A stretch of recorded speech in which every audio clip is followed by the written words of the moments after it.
Hi, I'm Regina and I've been tattoo artist for over a decade and I have my own tattoo shop here in Riga, Latvia. You would think that after all these years of tattooing portraits on people's skin, I know everything about it, but turns out I'm not even close. I never called myself an artist until I became a tattoo artist. The title kind of required me to say it out loud, even though I wasn't sure I deserved it. I grew up in a hardworking family where being an artist wasn't really seen as something serious. My parents lived through Soviet collapse and independence of Latvia, so art just wasn't practical, and I totally get that. As a kid, I loved drawing, but it felt more like a way to pass time because keep in mind, we didn't have phones, we didn't have internet, and we didn't have social media back then. Art school wasn't an option, so I chose closest thing to art, which was interior design. After finishing university, I never designed a single good interior, but I did try tattooing, and here I am now, 1,000 tattoos later.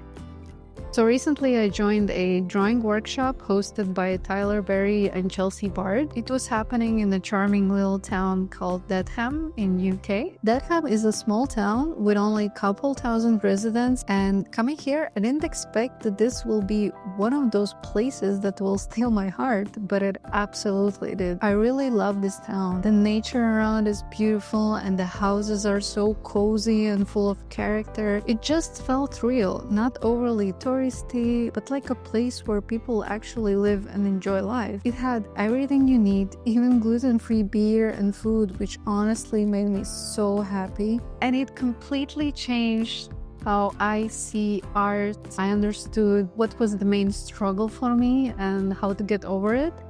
A couple years ago, I lost my passion for tattooing. I had to figure out what to do instead. And since tattooing was something that I did for 13 years, it was a really hard decision. And I had to understand what would it be that would bring me so much new energy, new passion, where I could just dive in and explore the new things, same as I did with tattooing. I found out that I still have this passion for painting, so I thought to give it a try. And it's so funny because this is literally me. Instead of going by the rules others have figured out, so if you want to become an artist, then you need to start to draw basic shapes, you need to understand form and light, then you need to go to the portrait, and then you need to go to the painting, which is like the last thing. I started with the last thing. I started with the painting, and then I realized, hey, wait a minute, I need to learn how to draw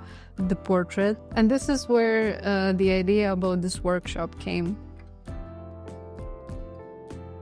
The workshop itself had really chill and friendly vibe. To be surrounded with people who are same goal oriented as me, to be this small little community of artists was the best thing ever, because here in Riga I don't really have that many people who are as interested in portraits as me. So to be there, it felt like this is a great opportunity to connect with other people who are interested in the same topic.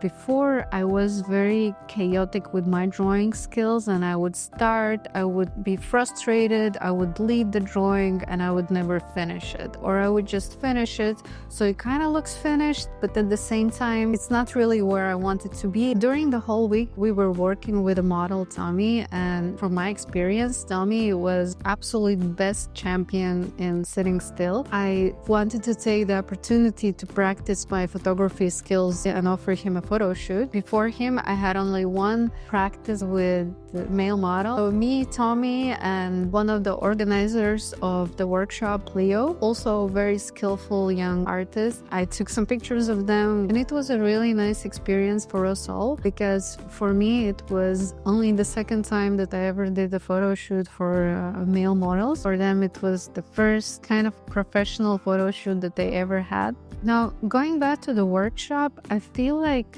The biggest mistakes that I had before was that I was rushing so much, and it comes actually from tattooing. In tattooing, when the client comes and you have to do a portrait during one session, especially if the client traveled from another country, you have these 7 hours where you need to start and finish the whole portrait. And there is a lot of pressure. I would take the same energy when I would draw or paint. I would still have this pressure of the time, and I would rush things and wouldn't pay too much attention to the details as if it was forbidden for me. Here, I actually spent 3 days in a row to just draw a simple portrait, and I understood that, wow, I actually have this time, and I actually can allow myself to spend more time on the details and practice and just erasing my mistakes and drawing all over instead of trying to mask my mistakes with more shadows. So this workshop for me was more about slowing down and paying more attention to the details. I think that this workshop is great for tattoo artists who already have the base knowledge on how to build a portrait, but lacks this little extra kick in understanding how to put the shadows and how to approach the work from start to finish. And I hope that sharing my experience was inspiring for some of you. And in my next video, I will try to explain more in details about what actually happened to me during the breaking point of realizing that I cannot continue tattooing and that I need to find something else. So stay tuned. Bye.